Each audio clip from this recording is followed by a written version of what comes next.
generous hearts. Ayan, sir. Pag-iwag pag-indok. Ayan. Stretch just kamay, sir. Wala ko hindi prepare any script, but I am doing my best to mention every individual na nakatabang na mo since nagkailami in 2011. So we were a couple for 13 years. Fine weather today. Wala din ng ulan, wala din ng uwan. Nililipod kaayo init kay na may mga clouds. But this message of thanks goes first, of course, to my family, my parents, akong nanay, akong tatay.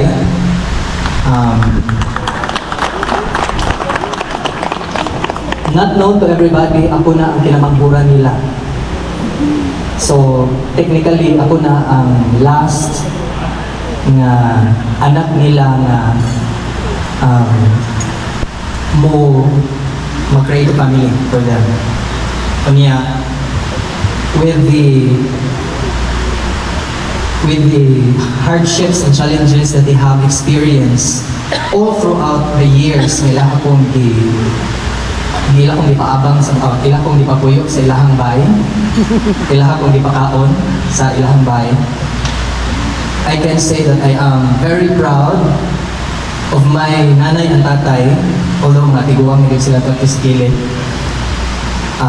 because they were able to, at least at the end, ako ang ilang kinamanghuran, but they were able to bring me to who I am right now.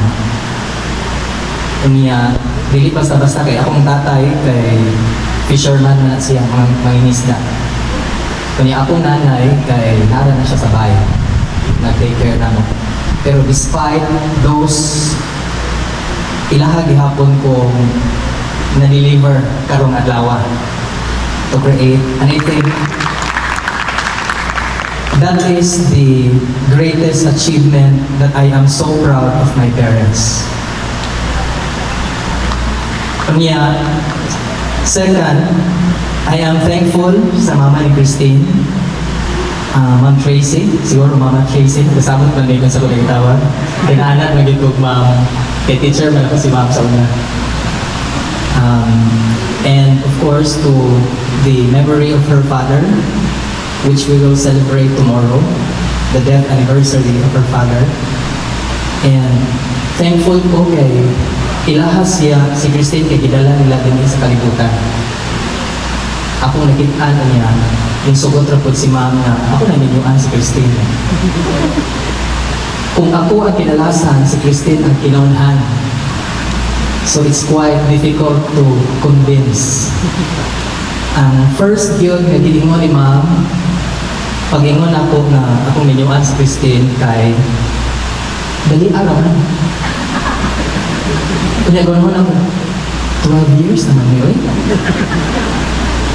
But I am thankful kay despite all of the hesitations towards the preparation of this wedding ceremony and tonight, supportive siya kayo si ma'am namo without any complaint.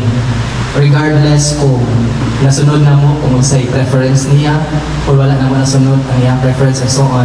But wala rin siya complain, may support rin siya namo all the way. And thank you kayo. Alright, ladies and gentlemen, for those who were married a long time ago, can you remember this moment that you had also this cake slicing? And for the single ladies and gents out there, this is something that you need to look forward to. Ayan. Pahitaan na inyong true love. There you go, ladies and gentlemen. This time is the wife's turn. Alright. Kasweet pa kayo hindi lang buhawi.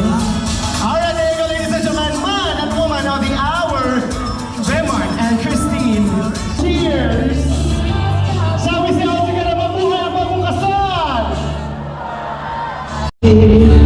Di na maghahanap ng kung anong sa mga tanong dahil ikaw ang nagtiyan at sila nagharap. Alright, ladies and gentlemen, may I request our couple to please face here. Congratulations. Congratulations!